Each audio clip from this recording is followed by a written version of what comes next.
আজি মোৰ সোণালী মুৰ্গী পোৱালিখিনিৰ 60 নম্বৰ দিন আৰু 60 নম্বৰ দিনৰ এতিয়া বৰ্তমান ৰাতিপুৱাৰ সময় হৈ আছে। ৰাতিপুৱা প্ৰথমতে দানা দি দিছিলোঁ প্ৰত্যেকটো বাচনতে আৰু দানা দিয়াৰ পিছতে পানীও দি দিছোঁ আৰু পানীত এতিয়া বৰ্তমান জিপ্ৰমিন লিকুইডটো ব্যৱহাৰ কৰিছোঁ।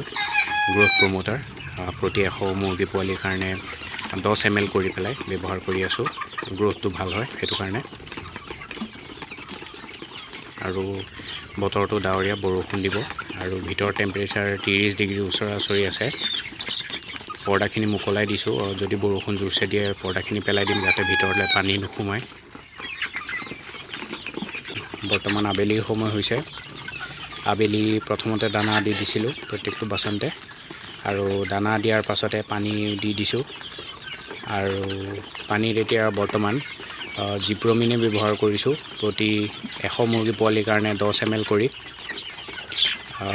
আৰু চাগে এদিন দিম জিপ্ৰমিন, তাৰপিছত আৰু এসপ্তাহ 10 দিনলৈকে গেপ দিম, তাৰপিছত আকৌ ব্যৱহাৰ কৰিম চাগে। আৰু তাৰ মাজতে লিভাৰ টনিক হৈ গ'ল আৰু ভিটামিন বি কমপ্লেক্স যিটো এমবিপ্লেক্স বুলি কয় সেই ধৰণৰ মেডিচিনো ব্যৱহাৰ কৰা হ'ব আৰু যেনেধৰণে ব্যৱহাৰ কৰা হয় ভিডিঅ'ত কৈ যাম সেইধৰণে। আৰু ভিতৰত গৰম বৰ্তমান 32-33 ডিগ্ৰী চেলচিয়াছ। আবেলি ৰ'দটো আছে কিন্তু গৰমটো ইমান নাই আজি।